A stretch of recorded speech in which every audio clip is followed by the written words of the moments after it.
बिस्मिल्लाहिर्रहमानिर्रहीम। 10th class. आज हमारा स्मार्ट सिलेबस का लेक्चर नंबर 7D है, जिसके अंदर हमने एक्सरसाइज 7.5 डिस्कस करनी है और उसके क्वेश्चंस हैं 1, 3, 4, 8, 9 और 10। इससे पहले कि एक्सरसाइज स्टार्ट करें, इसके लिए थोड़ी सी बेसिक्स हमें थोड़ी समझनी है कि सबसे पहले तो हमें यह समझना है कि ट्रिग्नोमेट्रिक रेशियोज़ क्या होती हैं। तो ट्रिग्नोमेट्रिक रेशियोज़ को पहले डिस्कस कर लेते हैं। ट्रिग्नोमेट्रिक रेशियोज़ 3 रेशियोज़ हैं और उसके बाद जो उनसे हैं उनके 3 रेसिप्रोकल्स हैं, ये हमें आना चाहिए। एग्जैक्ट इनके नेम हैं, जैसे sine, SIN, sine, cosine, tangent,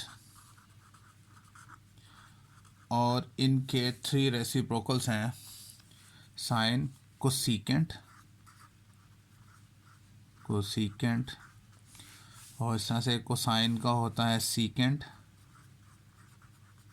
और टेंजेंट का कोटेंजेंट। ठीक है, ये इसके क्या हैं, रेसिप्रोकल्स हैं, सारे 3 रेसिप्रोकल्स हैं इनके।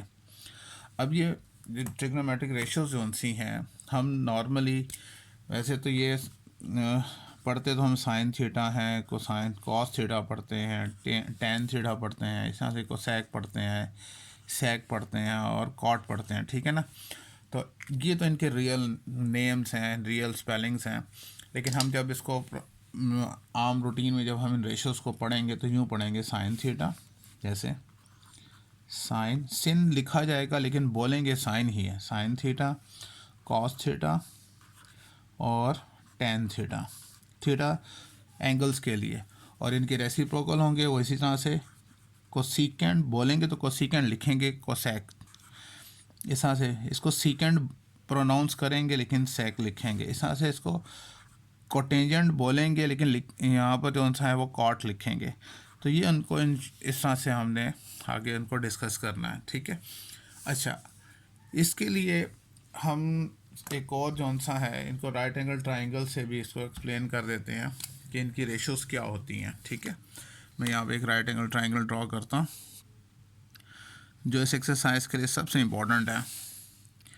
राइट एंगल ट्राइंगल कौन सी होती है, जिसका एक एंगल जो सा है वो 90 डिग्री का हो, वो राइट एंगल ट्राइंगल कहलाता है। ठीक है, जैसे यहाँ पर ये जो सा है ये क्या है, ये राइट एंगल है, दैट इज़ 90 का एंगल है। हम इनको नाम दे देते हैं A, B और C। ठीक है। अच्छा, ये चीज़ याद रहे कि जो राइट एंगल होता है उसकी जो ऑपोजिट साइड होती है वो हमेशा क्या कहलाती है, हाइपोटेन्यूज कहलाती है, हाइपोटेन्यूज। ठीक है। और जो राइट एंगल की एडजेसेंट साइड एंगल के साथ जो बनती है, अगर हम इसको एंगल कंसिडर करें तो ये राइट एंगल जो एंगल के साथ जो साइड बनती है वो बेस कहलाती है, और ये थर्ड साइड जो सी ये क्या कहलाएगी, ये परपेंडिकुलर कहलाएगी। क्लियर हो गया। अब इनकी हमने रेशो जो सी है, sine theta, cos theta, tan theta, ये हमें मालूम होनी चाहिए। जैसे साइन थीटा हम जानते हैं, साइन थीटा इक्वल टू किसके होता है, perpendicular over hypotenuse, perpendicular over hypotenuse. Clear. अच्छा, साइन का मैंने कहा था रेसिप्रोकल क्या होता है, कोसिकेंट थीटा। इसी तरह से मैं यहाँ पर साथ ही अगर कोसिकेंट थीटा को डिस्कस करूँ तो किसके इक्वल होगा, अगर ये परपेंडिकुलर और हाइपोटेन्यूज है तो वो हाइपोटेन्यूज और परपेंडिकुलर होता है। कोसिकेंट थीटा होता है हाइपोटेन्यूज ओवर परपेंडिकुलर। क्लियर।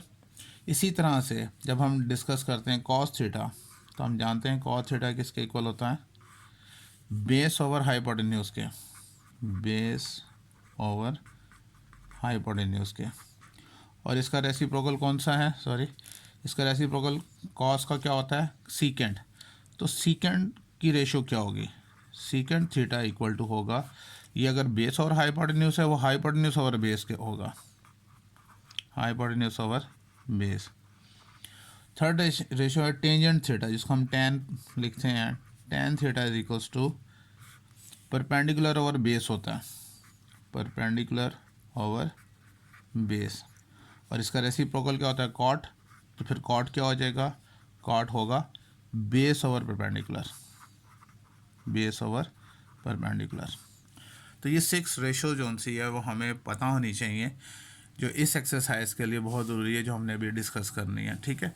और इसको याद करने का मेथड आप जानते भी हैं, जैसे हम पढ़ते हैं some people have curly brown hair through proper brushing, ठीक है। ये बस थोड़ी सी टर्म है, याद करने का एक तरीकाकार है, जिसको हम यूँ लिख सकते हैं सम पीपल हैव,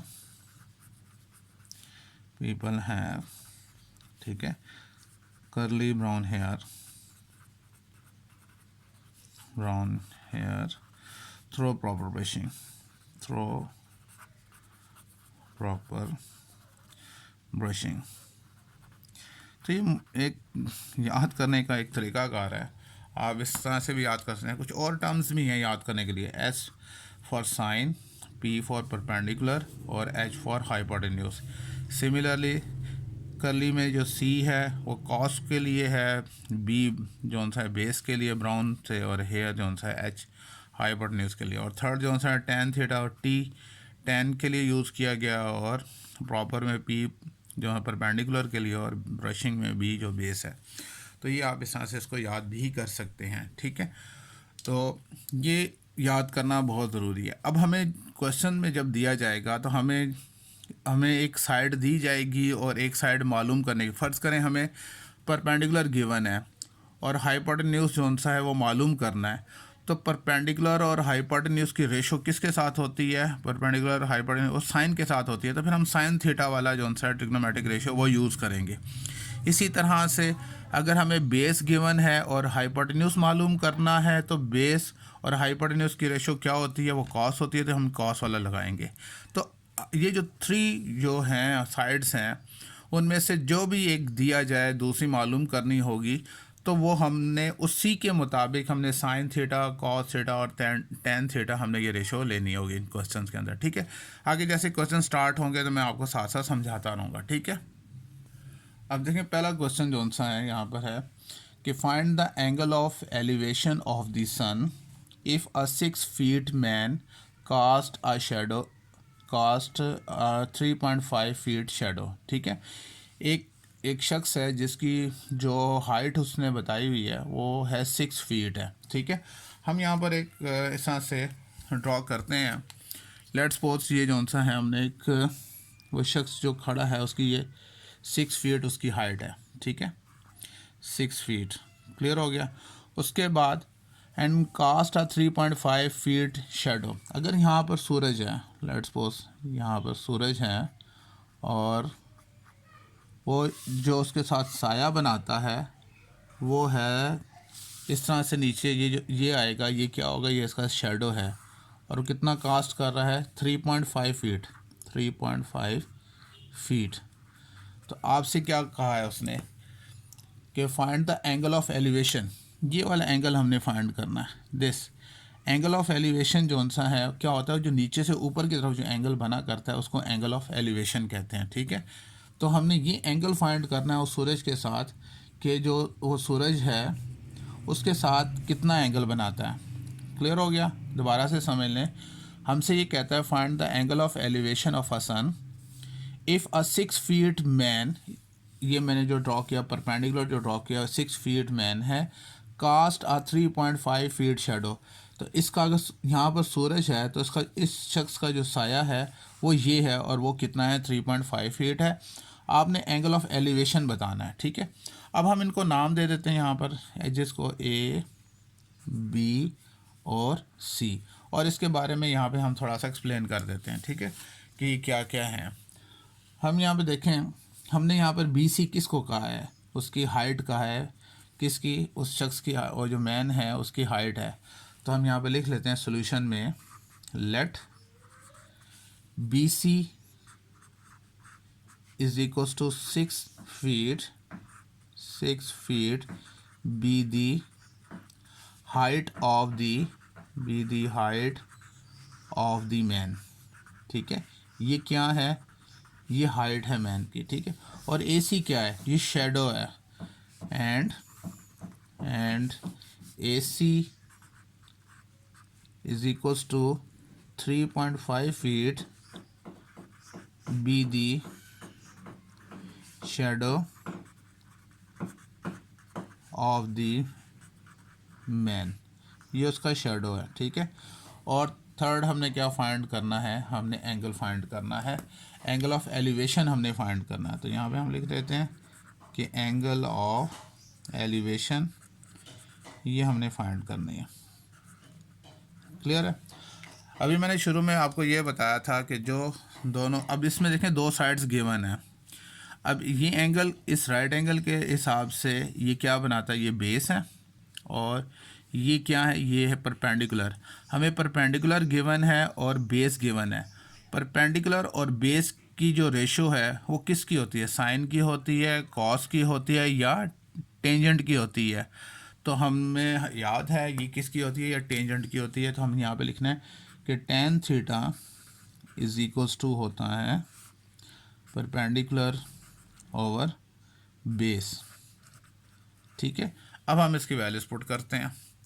ये हमने कैसे हमने ये लगाया, ये रेशो कैसे लगाई है कि हमें परपेंडिकुलर गिवन है और बेस भी गिवन है। तो जो गिवन होगा उसके हिसाब से हमने ट्रिग्नोमेट्रिक रेशो लगानी है, ठीक है।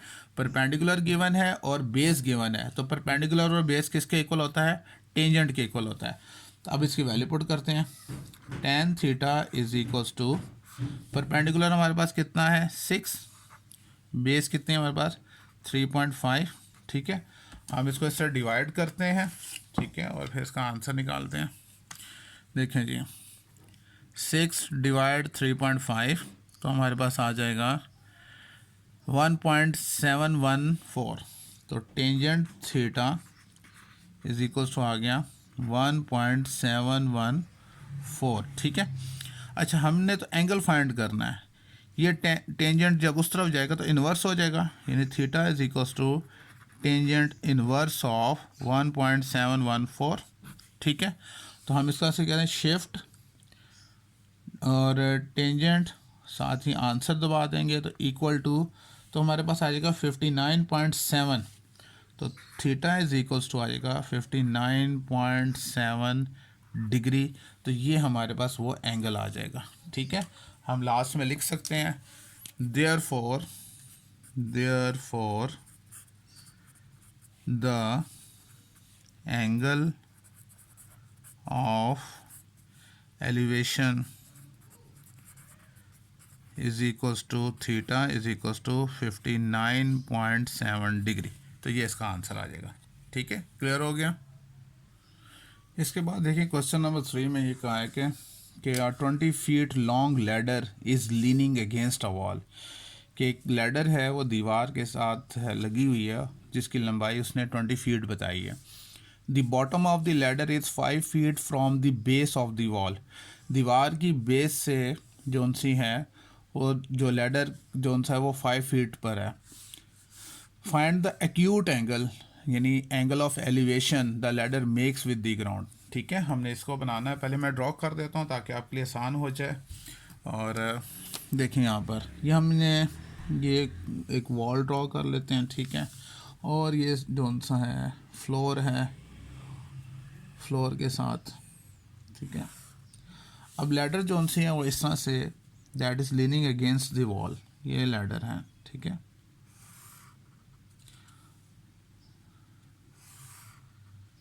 राइट, इस तरह से हमने एक लैडर लगा दी है वो जो दीवार के साथ है इस तरह से, और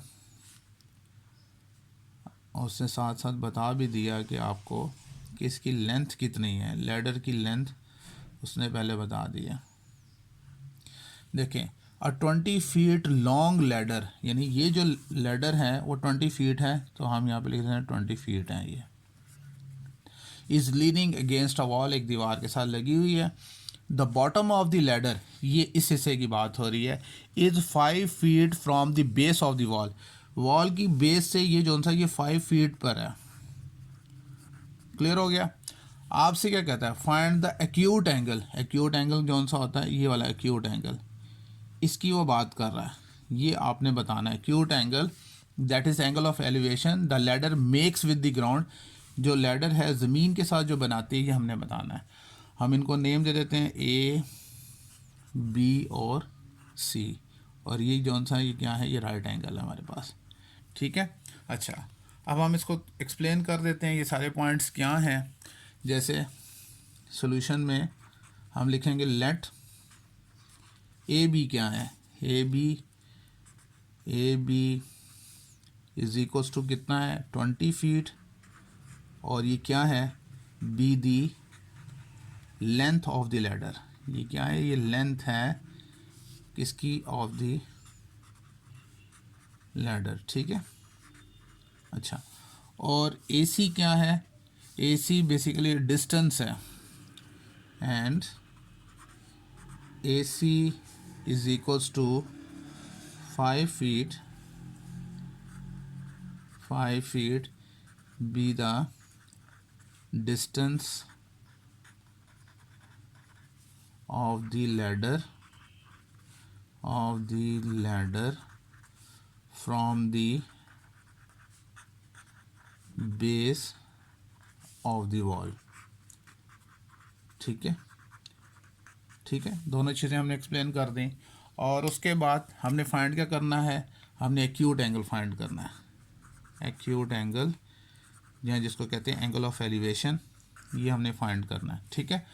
अब हमने ये चेक करना है कि अब हम ट्रिग्नोमेट्रिक रेशियोज कौन सी लगेंगी। अब आप देखें, ये राइट एंगल की जो अपोजिट साइड है ये हाइपोटेन्यूज है, और ये जौन सी है एंगल के साथ जो राइट एंगल मिलती है और वो क्या बनाती है, वो बेस बनाती है। अब बेस और हाइपोटेन्यूज का क्या रेशो थी, साइन कॉस टेन में से वो कौन सी रेशो है जिसका बेस और हाइपोटेन्यूज का रिलेशन है, और वो है हम जानते हैं क्या, कॉस थीटा।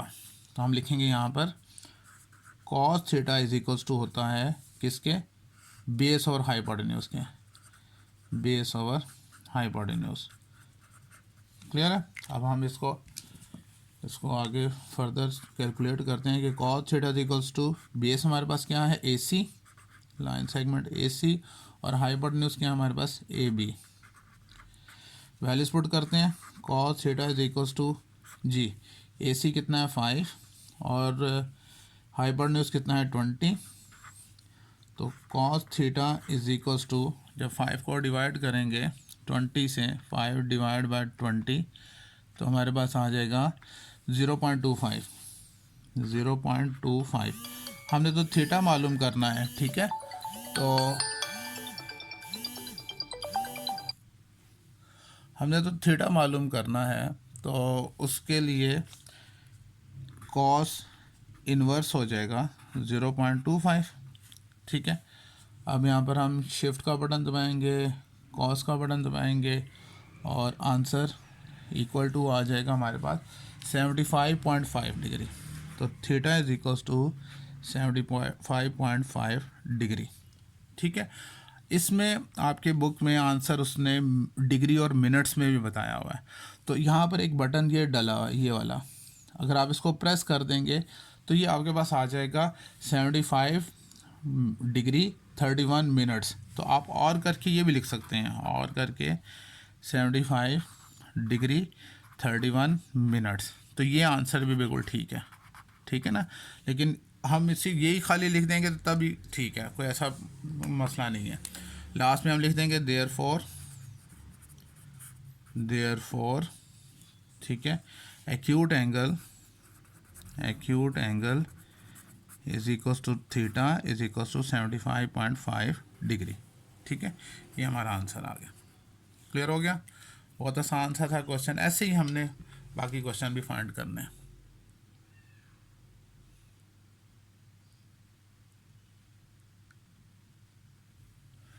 इसके बाद क्वेश्चन नंबर 4 देखें, हमें ये गिवन है the base of a rectangle is 25 feet. ठीक है, एक रेक्टेंगल है और उसकी बेस 25 फीट है, and the height of the rectangle is 13 feet. ठीक है, find the angle that the diagonal of the rectangle makes with the base.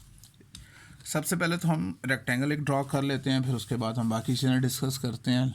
Let's suppose ये हमारे पास एक रेक्टेंगल है। ठीक है, और उसकी बेस भी उसने बताई हुई है और उसकी जो सी है हाइट भी बताई हुई है। ठीक है, अब देखें यहाँ पर जी, इसके हमने देखें, कहता है the base of a rectangle is 25 feet. ये जो बेस है ये है 25 फीट, ठीक हो गया। और उसने कहा है and the height of the rectangle is 13 feet. जो हाइट है वो है 13 फीट। अच्छा, कहता है फाइंड द एंगल, आपने एंगल फाइंड करना है that the diagonal of the rectangle makes with the base. अगर हम एक डायगनल ड्रॉ करें, जैसे यहाँ पर ये डायगनल ड्रॉ करते हैं, ठीक है, और डायगनल जो सा बेस के साथ जो एंगल बनाता है आपसे वो फाइंड करता है कि ये मालूम करें, ठीक है। फाइंड द एंगल, ये एंगल फाइंड करना है that the diagonal of the rectangle makes with the base. जो ये डायगनल जो हमने ड्रॉ किया बेस के साथ जो बनाता है वो हमने मालूम करना है। अब आप इसको नाम दे दें ए, बी, सी और डी। तो फिर ये रेक्टेंगल क्या है, जो सी जो चारों एंगल्स होते हैं वो 90 के होते हैं, ठीक है। अब आप देखें, आपको अगर ये हम ये राइट एंगल है और ये एंगल जो हमने फाइंड करना है ये मिलकर ये बेस बनाता है और ये परपेंडिकुलर है, और बेस और परपेंडिकुलर की रेशो क्या होती है, वो है टेंजेंट होती है, ठीक है। तो सबसे पहले तो हम जौन सा है सिंपल सा है, इसमें हम उनको नाम दे देते हैं लेट। सॉल्यूशन में हम लिखते हैं लेट जो ए बी है, ए बी क्या है, A B is equals to 25 feet, 25 feet, और ये क्या है, that is 25 feet be the base of the rectangle. उसके बाद जौन सा है हमने बी सी जौन सा है, एंड बी सी के बारे में बताएंगे, B C is equals to 13 feet, be the height of the rectangle, ठीक है।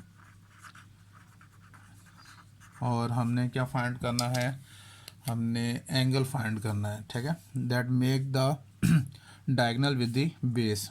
एंगल हमने फाइंड करना है, एंगल थीटा हमने फाइंड करना है, ठीक है।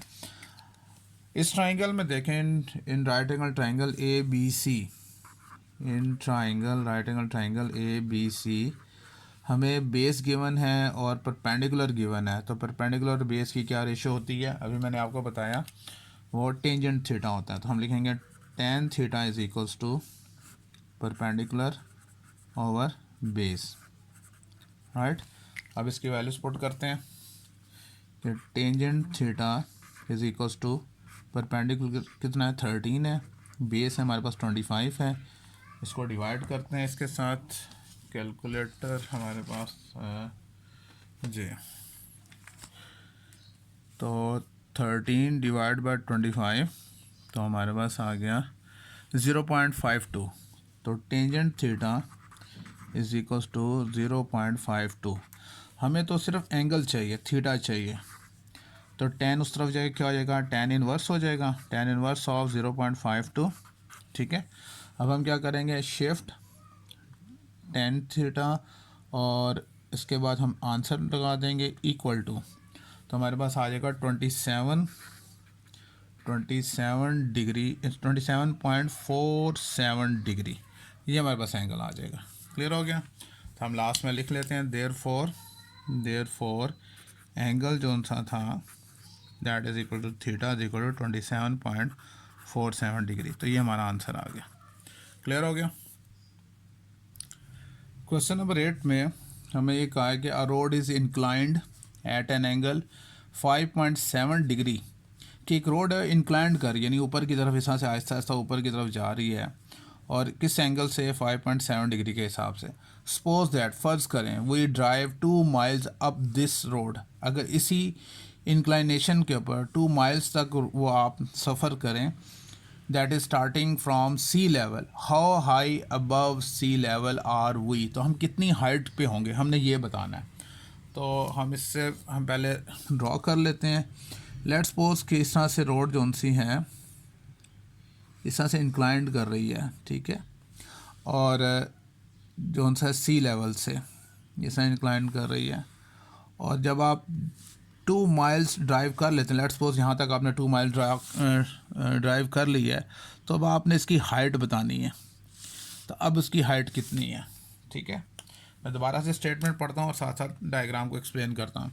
कहता है road is inclined at an angle 5.7 degree, यानी ये जो इंक्लाइनेशन है, जो एंगल है वो कितना है, वो है 5.7 डिग्री। इस एंगल से वो ऊपर की तरफ जा रही है रोड। फ़र्ज़ करें we drive 2 miles up this road starting from sea level. Sea level से आप जौन सा है यहाँ तक 2 माइल्स जौन सा है आप डिस्टेंस कवर करते हैं, आप ड्राइव करते हैं। आपसे पूछता how high above sea level are we, तो सी लेवल जौन सा था उससे हम कितनी हाइट पे हैं ये हमने मालूम करना है। जो चीज़ हमें मालूम नहीं होगी हम उसको क्वेश्चन मार्क लिखा देंगे। अब इसको हम नाम दे देते हैं ए, बी और सी, ठीक हो गया। अब जो कुछ भी है इस डायग्राम में हम उसको एक्सप्लेन कर देते हैं। एंगल ऑफ इंक्लाइनेशन हमें बताया हुआ है, एंगल है हमारे पास और वो कितना है, दैट इज़ थीटा, और वो है 5.7 डिग्री, ठीक हो गया। अच्छा, और ए बी जौन सा है वो उसने ड्राइव किया 2 माइल्स अप दिस रोड, तो लेट हम लिखेंगे A B is equals to 2 miles drive up this road, driving from drive up this from starting from starting from sea level, ठीक है। अच्छा, उसके अलावा जौन सा है बी सी जौन सा वो हमने फाइंड करना है, वो हाइट हमने फाइंड करनी है। And B C is equals to X है, और वो क्या है, be the height above sea level, ये हमने फाइंड करना है, ठीक है। अच्छा, अब अगर हम देखें यहाँ पर गौर से तो हमारे पास गिवन क्या, ये राइट एंगल है, ठीक है। राइट एंगल के जो ऑपोजिट साइड है वो हाइपोटेन्यूज गिवन है और परपेंडिकुलर हमने फाइंड करना है। तो परपेंडिकुलर और हाइपोटेन्यूज की रेशो क्या होती है ट्रिग्नोमेट्रिक में, वो होता है साइन थीटा होता है। अब हमने जो यूज़ करनी है ratio, sine theta is equals to perpendicular over hypotenuse, ठीक है। अब इसकी हम वैल्यूज पुट करते हैं। देखें ये यहाँ पर आ जाएगा sine theta is equals to perpendicular हमारे पास क्या है, बी सी है, लाइन सेगमेंट बी सी, और हाइपोटेन्यूज है line segment A B. Again sine theta कितना हमारे पास है 5.7 degree is equals to B C हमने फाइंड करना है, वो एक्स है, और ए बी कितना है, वो 2 माइल्स है। तो सबसे पहले तो हमने साइन फाइंड करना है, साइन 5.7, तो हमारे पास कितना आ जाएगा 0.0993, तो यहाँ लिख देते हैं 0.0993 is equals to X over 2 यहाँ डिवाइड हो रहा है, इधर आके मल्टीप्लाई हो जाएगा, 2 multiply 0.0993 is equals to X. तो इसी को मल्टीप्लाई 2 कर देते हैं तो हमारे पास क्या आ जाएगा 0.1986 है, तो 3 डेसिमल तक लें तो 0.199 हो जाएगा, तो x इज इक्वल्स टू हो गया 0.199, ठीक है। और ये क्या है, चूँकि ये माइल्स में था तो ये भी माइल्स में होगा, इसको भी हम कहेंगे माइल्स, ठीक है। और हम लास्ट में लिख सकते हैं देयरफॉर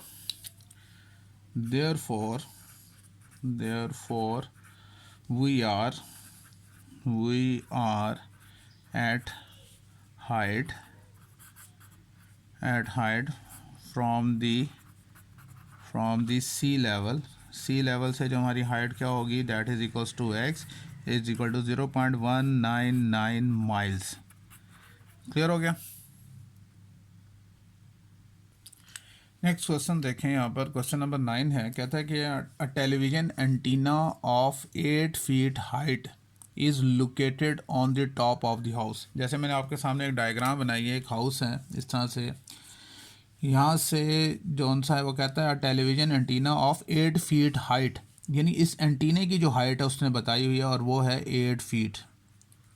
ठीक है, एंटीने की हाइट यानी यहाँ से लेकर यहाँ तक जो हाइट है उसकी, यानी यहाँ से लेकर जो उसकी हाइट है वो 8 फीट है। इज़ लोकेटेड, ये लगाया हुआ है on the top of the house. From the point on the ground the angle of elevation to the top of the house is 17 degree. ज़मीन पर एक पॉइंट है, लेट्स सपोज में ये लेट्स सपोज ये पॉइंट है। ठीक है, इस पॉइंट को यहाँ से कहता है from the point on the ground, यानी उस हाउस के बिल्कुल साथ ग्राउंड पे ये जो पॉइंट है, from the point on the ground the angle of elevation, यानी नीचे से जो एंगल बनता है to the top of the house is 17 degree. जो हाउस के टॉप से जो एंगल बनता है, यानी यहाँ से यहाँ तक का जो एंगल है वो उसने हमें बताया हुआ है, और वो कहता है ये क्या है, ये 17 डिग्री है। एंगल ऑफ एलिवेशन कितना है, 17 डिग्री। फिर ये कहता है and the angle of elevation to the top of the antenna is 21.8 degree, यानी यहाँ से इसी पॉइंट से जो एंटीना का जो टॉप है उसके साथ जो एंगल बन रहा है, मतलब ये वाला जो एंगल है इसके बारे में कहता है वो है 21.8 डिग्री बनेगा एंगल। ठीक है, आपसे पूछता है find the height of the house, तो हमने हाउस की हाइट जो सी है वो बतानी है, मतलब ये x हमने फाइंड करना है, और x कितना है यहाँ से लेकर जो सा है वो यहाँ तक नीचे, जितनी उसकी हाइट है हाउस की हाइट, क्योंकि यहाँ से यहाँ तक तो 8 फीट हाइट उस एंटीने की है, और जो घर की हाइट बनती है वो ये बनती है। ठीक है, ये हमने फाइंड करनी है।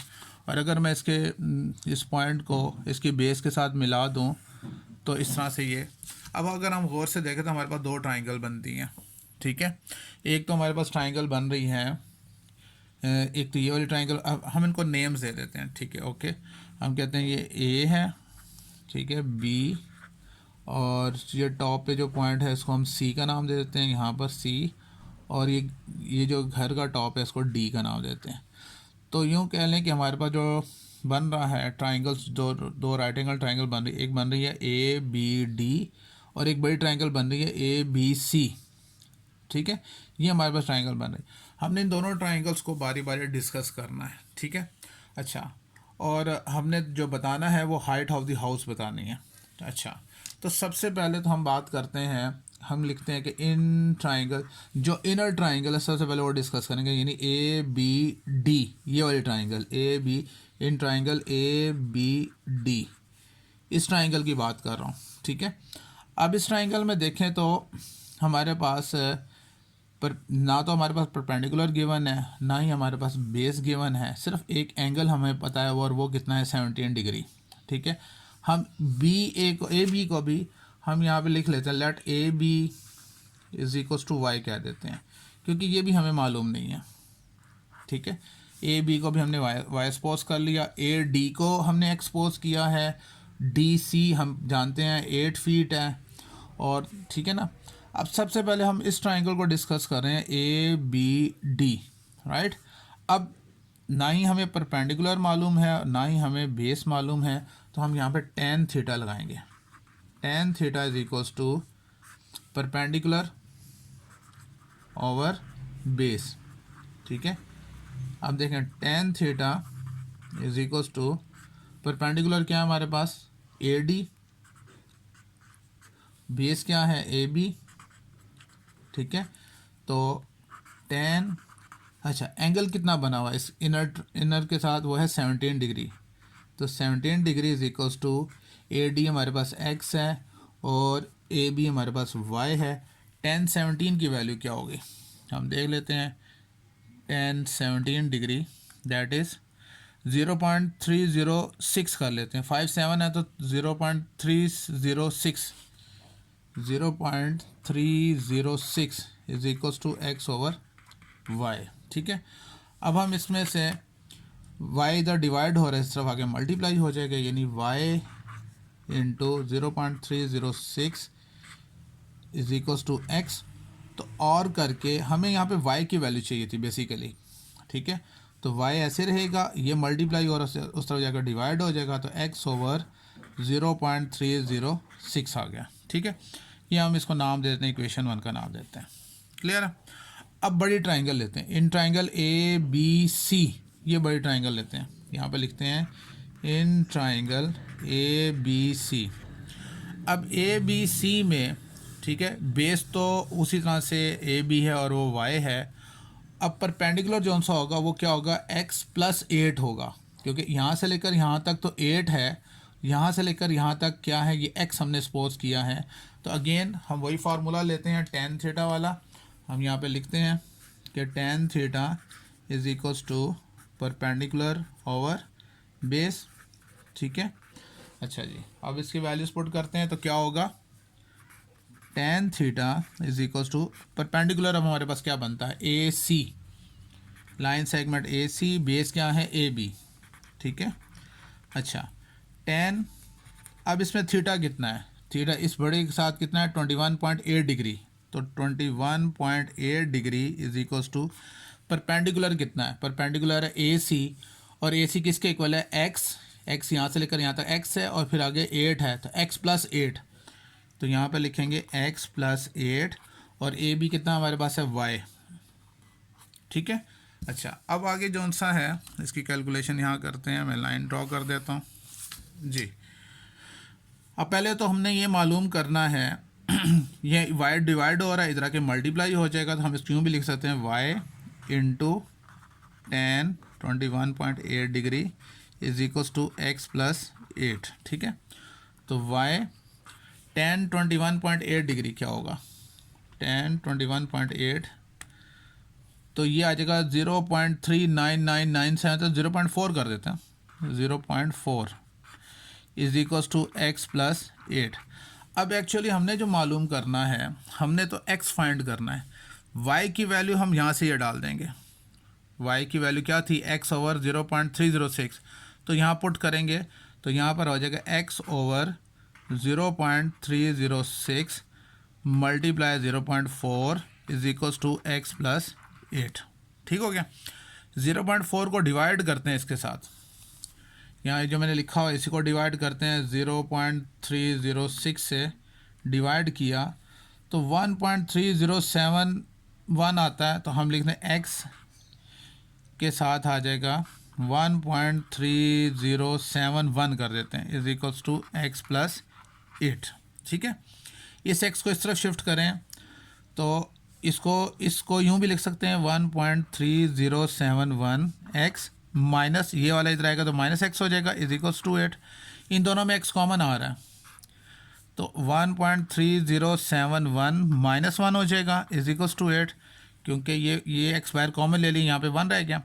इसमें से जब इसको माइनस करेंगे तो ये आ जाएगा 0.3071, क्योंकि 1 जब इसमें से माइनस करेंगे इज इक्वल टू 8, ये मल्टीप्लाई हो रहा है उससे जाकर डिवाइड हो जाएगा, तो x is equals to 8 divide by 0.3071, हम इसको डिवाइड कर देते हैं, 8 डिवाइड बाय आंसर, तो इक्वल टू हमारे पास आ जाएगा क्या, 6.120। ठीक है, 6. x इज इक्वल्स टू 6.12, ये हमारे पास आ रहा है आंसर, हम इसको चेक कर लेते हैं। ठीक है, अच्छा ये देखें इस यहाँ पर आंसर मुझसे गलत मिस हो गया है, जब हम 8 को डिवाइड करेंगे 0.3071 से तो ये आएगा 26.05 आता है, 05, ये इसका आंसर आता है। ठीक है, जो आंसर हमारा बिल्कुल ठीक है, आपकी बुक में जो आंसर लिखा हुआ है वो है 25.494 है, तो इसका मतलब ये 26 है। ठीक है, हम और करके लिख सकते हैं 26 फीट। ठीक है ना, आंसर हमारा बिल्कुल ठीक है, गलत नहीं है, 26.005 कह लें या 25.95, पॉइंट के बाद अगर 5 या 5 से बड़ा हो तो उसको राउंड ऑफ करके इसको 26 कर देते हैं, तो 26 फीट जो सी है। अगर थोड़ा सा इस तरह के जितने भी क्वेश्चन होते हैं जिसमें पॉइंट के बाद डेसिमल आ रहा तो आप अप्रॉक्स लिख सकते हैं, साथ में तकरीबन का लफ्ज़ इस्तेमाल करते हैं अप्रॉक्स, तो तब भी आपका आंसर बिल्कुल ठीक कंसिडर होगा। ठीक है, इसके बाद क्वेश्चन नंबर 10 देखें कि फ्रॉम एन ऑब्जर्वेशन पॉइंट, एक ऑब्जर्वेशन पॉइंट है, द एंगल ऑफ डिप्रेशन। अब ऑब्जर्वेशन पॉइंट कौन सा है, यहाँ टॉप पे कहीं है। ठीक है ना, डिप्रेशन का मतलब है कि वो एंगल जो सा है वो नीचे की तरफ बन रहा है। ठीक है ना, लेट्स सपोज मैं यहाँ पर ये ड्रॉ करता हूँ, ठीक है, और इसको कंसिडर करते हैं ये पॉइंट ऑफ ऑब्जर्वेशन है, ठीक है। फ्रॉम एम ऑब्जर्वेशन पॉइंट, ये ऑब्जर्वेशन पॉइंट है, द एंगल ऑफ डिप्रेशन यानी नीचे की तरफ, ऊपर से नीचे की तरफ जो एंगल बनता है वो उसको एंगल ऑफ डिप्रेशन कहते हैं, of two boards in line with this point are found to be 30 degree and 45 degree. Two boards हैं, एक हम यहाँ पे बोर्ड ड्रॉ कर देते हैं, ठीक है, और दूसरी बोर्ड यहाँ पर है। अब दोनों बोर्ड्स के साथ जो इस बोर्ड के साथ जो एंगल ऑफ डिप्रेशन बन रहा है वो उसने बताया 30 डिग्री, ये दैट इज़ 30 डिग्री, ठीक है। और दूसरी बोर्ड के साथ जो एंगल बन रहा है एंगल ऑफ डिप्रेशन जिसको हम कहते हैं, और वो है कितना 45 डिग्री, ये वाला जो एंगल है दैट इज़ 45 डिग्री, ठीक है। Find the distance between the two boards, इन दोनों बोर्ड्स के दरमियान में जो डिस्टेंस है वो हमने वो फाइंड करना है, ठीक है, ये वाला डिस्टेंस ठीक है, जिसको हम क्या कहेंगे एक्स का नाम देंगे। ये है distance between the two boards, यहाँ से यहाँ तक, ठीक हो गया। अच्छा, उसके बाद क्या कहता है, find the distance between the two boards if the point of observation is 4000 feet height. ये जो पॉइंट ऑफ ऑब्जर्वेशन जो हमसे हमने रखा है इसकी जो हाइट है वो उसने बता दी है कि वो ज़मीन से या सी लेवल से 4000 फीट उसकी हाइट है, ठीक है। तो अब हमने इसको ज़रा थोड़ा सा इनको नेम्स दे देने हैं, मैं दोबारा फिर समझा दूँगा। पहले तो हम इसको नाम देते ए, ये बी है पॉइंट, इसको सी कह देते हैं और इसको डी कह देते हैं, ठीक है। देखें दोबारा समझाता हूँ, फ्रॉम एम ऑब्जर्वेशन पॉइंट, इस पॉइंट की बात और ये पॉइंट ऑफ ऑब्जर्वेशन ये है, the angle of depression of two boards, depression का मतलब ये है कि ऊपर से नीचे की तरफ एंगल बना रहे हैं ये दोनों, ठीक है ना। Of two boards in line, दोनों बोर्ड्स लाइन में है, एक ये वाली बोर्ड जौन सी है और दूसरी ये वाली बोर्ड बिल्कुल एक दूसरे की लाइन में है, लेकिन इन दोनों पे जो एंगल बन रहा है इस बोर्ड के साथ 30 डिग्री बन रहा है, इस बोर्ड के साथ 45 डिग्री बन रहा है। Find the distance between the two boards, उन दोनों बोर्ड्स के दरमियान में डिस्टेंस फाइंड करना है। If the point of observation is 4000 feet height, अगर ये पॉइंट ऑफ ऑब्जर्वेशन की जो है हाइट है वो 4000 फीट हो, ठीक है। अब हमारे पास ये भी मालूम, बी सी भी हमें मालूम नहीं है, हम उसको वाई कह देते हैं, ठीक है। तो अच्छा, एंगल, इस एंगल के साथ इस बोर्ड के साथ जो एंगल बन रहा था वो 30 डिग्री, तो इसका ऑल्टरनेट एंगल ये भी 30 डिग्री होगा, ठीक है। इसी तरह से इस बोर्ड के साथ जो एंगल ऑफ डिप्रेशन बन रहा था 45 डिग्री है, तो इसको ऑल्टरनेट एंगल ये भी 45 डिग्री होगा। क्लियर हो गया। अब जैसे हम इसको एक्सप्लेन करते हैं बारी बारी और इसको हम प्रूव करते हैं। लेट यहाँ पर हमने लेट जो किया है दो चीज़ें की हैं, एक तो distance between the two boards वो ए बी है और उसको हमने जो फाइंड करना है वो एक्स से फाइंड करना है, दूसरा बी सी को भी हमने जौन सा है उसको वाई सपोज किया है। अच्छा, इस तरह के ट्राइंगल, इस तरह के जौन सा हैं दो ट्राइंगल्स हैं, एक ये इनर राइट एंगल ट्राइंगल है, एक ये बाहर वाली राइट एंगल ट्राइंगल बड़ी वाली ट्राइंगल है, दोनों राइट एंगल ट्राइंगल है। तो हमने जौन सा सबसे पहले इनर ट्राइंगल को डिस्कस करना है, तो आप यहाँ पे लिखेंगे in right angle triangle B C D, इस ट्राइंगल की बात हो रही है, बी सी डी। इस ट्राइंगल में परपेंडिकुलर आपको मालूम है, बेस मालूम नहीं, हमने वाई पहले मालूम करना है, ठीक है। तो कौन सी रेशो लगती है, टेन थीटा की, तो हम लिखते हैं tan theta is equals to perpendicular over base, ठीक है। वैल्यूज पुट करते हैं यहाँ पर, क्या होगा जी, tan theta is equals to perpendicular हमारे पास क्या है सी डी और बेस क्या है हमारे पास बी सी। टेन थीटा क्या है इस ट्राइंगल के अंदर 45 degree is equals to C D कितना हमारे पास 4000 और बी सी क्या है वाई। टेन 45 की वैल्यू 1 होती है, आप कैलकुलेटर से देख सकते हैं, 4000 ओवर वाई, वाई यहाँ डिवाइड हो रहा है तो आगे मल्टीप्लाई हो जाएगा, तो वाई की वैल्यू हमारे पास आ गई 45,000, ठीक है। अच्छा 4,000 नहीं 4,000 फीट, ये आ गई हमारे पास वाई की वैल्यू। अब हमने बड़ी ट्राइंगल डिस्कस करनी, इन ट्राइंगल ए सी डी, ये बड़ी ट्राइंगल, ठीक है। अब यहाँ पर उसी तरह से लिखेंगे in right angle triangle A C D, तो इसमें भी फार्मूला वही लगेगा, tan theta is equals to perpendicular over base, ठीक है। अब tan थीटा जो सा है इज इक्वल्स टू परपेंडिकुलर हमारे पास क्या है सी डी, ठीक है, और बेस क्या है ए सी, ठीक है, ए सी आ जाएगा। अब इसकी वैल्यूज पुट करते हैं, मैं यहाँ पे लाइन ड्रॉ कर देता हूँ ताकि थोड़ी सी सेपरेशन हो जाए, इसका इजी हो जाए जी। ओ सॉरी, tan जो सा था, tan अब एंगल कौन सा होगा 30 degree is equals to C D क्या है, बेस परपेंडिकुलर कितना है 4000, और बेस जौन सी है वो ए सी जौन सा वो x प्लस वाई है, तो हम लिख देते हैं x प्लस वाई, ठीक है। tan 30 की वैल्यू निकाल लेते हैं, टेंजेंट 30 की वैल्यू हमारे पास क्या आएगी 0.577, ठीक है, ये आ रहा है हमारे पास 0.577 is equals to 4000 divide x plus y की वैल्यू हमने निकाली हुई है और वो क्या है 4000, ये यहाँ डिवाइड हो रहा है, इस तरफ आके मल्टीप्लाई हो जाएगा, मतलब हम इसको यूँ लिखेंगे 0.577 into X plus 4000 is equals to 4000, ये x से मल्टीप्लाई होगा तो 0.577 x प्लस 4000 को जब 0 पॉइंट इससे मल्टीप्लाई करेंगे, मल्टीप्लाई 4000, तो हमारे पास क्या आएगा 2309.4 इज इक्वल्स टू 4000, ठीक हो गया। अच्छा इस वैल्यू को हम उस तरफ ले जाते हैं, तो 0.577 x is equals to 4000 minus 2309.4, यानी हमने क्या करना है 4000 में से माइनस कर देना आंसर, तो हमारे पास आ जाएगा 0.577 x इज इक्वल्स टू 1690.599 कर लेते हैं, ठीक है। ये इधर मल्टीप्लाई हो रहा है, सॉरी डिवाइड हो जाएगा, तो x is equals to 1690.599 divide by 0.577, divide करेंगे 0.577 से, तो हमारे पास आ जाएगा x इज इक्वल्स टू 2929.98, ये क्या है फीट में, तो इसको फीट लिख देंगे, अप्रॉक्स कर देंगे, पॉइंट के डेसिमल में जब भी आपका आंसर है उसको आप अप्रॉक्स कर देंगे, तो उससे जौन सा है आपका जौन सा है वो क्वेश्चन बिल्कुल करेक्ट होगा, ठीक है ना।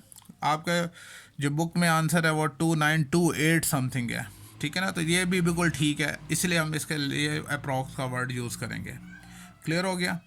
ये थोड़ा बहुत वेरिएशन आ सकता है क्योंकि कैलकुलेटर में हम बाज़ का 3 डेसिमल तक ले रहे होते हैं, कहीं पे हम सारे 4 डेसिमल तक ले रहे होते हैं, तो उसमें थोड़ी बहुत वेरिएशन आती है, लेकिन इट्स ओके, हमें मेथड जो सा है वो क्लियर होना चाहिए इन क्वेश्चंस के अंदर।